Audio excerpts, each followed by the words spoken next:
Brewing Classic Styles. Pretty much every homebrewer, I think, would have to buy one of these books. Would you agree?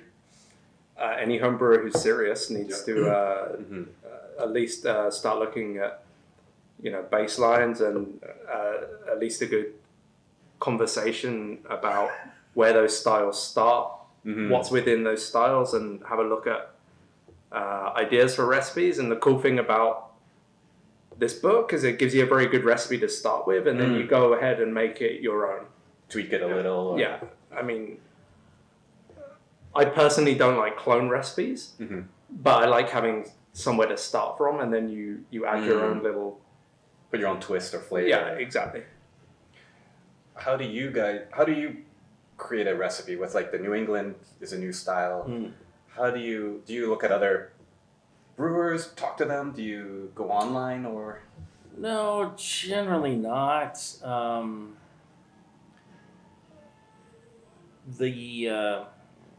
mean, for me now, I have a flavor or profile in mind, and I can just come up with something that I want to do. Sometimes I might refer back to how I accomplished something in a previous beer, and I'll go to my notes for that, or the Brewing Classic Styles for that, to pull that element into a new beer. But generally, that's how I make it happen. So is there any beers that you produce at Heretic that are already in here, or they're all slightly adjusted for a bigger system? Right. I don't think there's anything we take 100% from there. Maybe the Oktoberfest, or the Oktoberfest might be really close. Right. The Belgian Strong Dark, I simplified. We brew one of those, but I simplified a little bit. The Robust Porter, kind of changed up some of the ingredients a little bit in that. And we brew those. Maybe some of the lagers, where it's just like Pilsner malt. Okay. I got that recipe down. Yeah. If I'm an aspiring new home brewer, is there any recipe or any style you recommend to get started on? I would start with what you really love to drink, and because that's going to give you the most excitement, I think.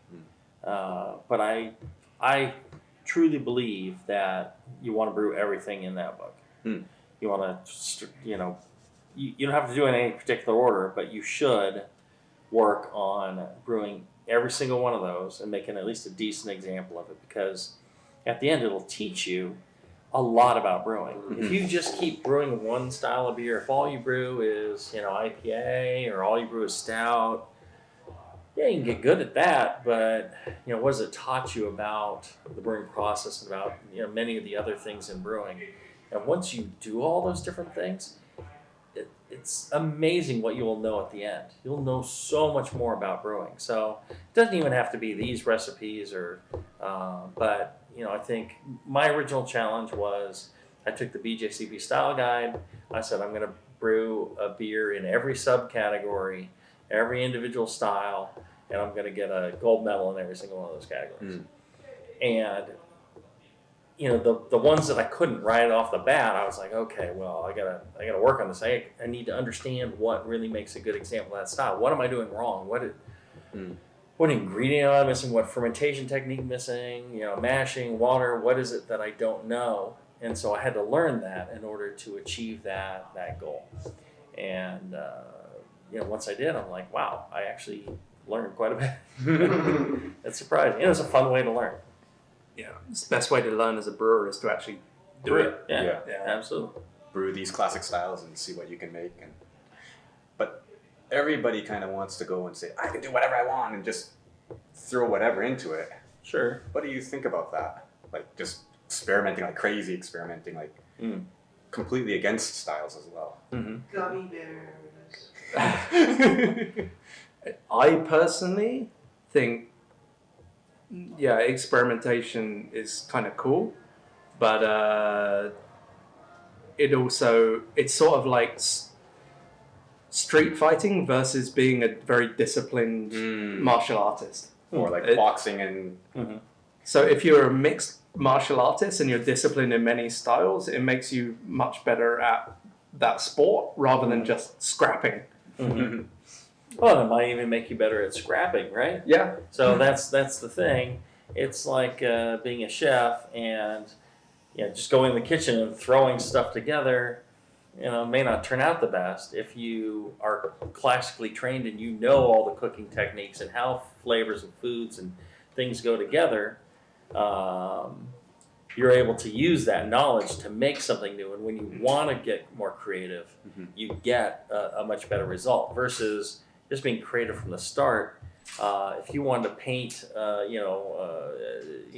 to paint a masterpiece, I'm just gonna use my own technique and I'm gonna, very few people get away with that. Most people, it looks like junk, right? Yeah. Somebody who studied art and understands art starts to do something different and more creative, all of a sudden it becomes something, because you understand the techniques. That's one of the most important things, I think.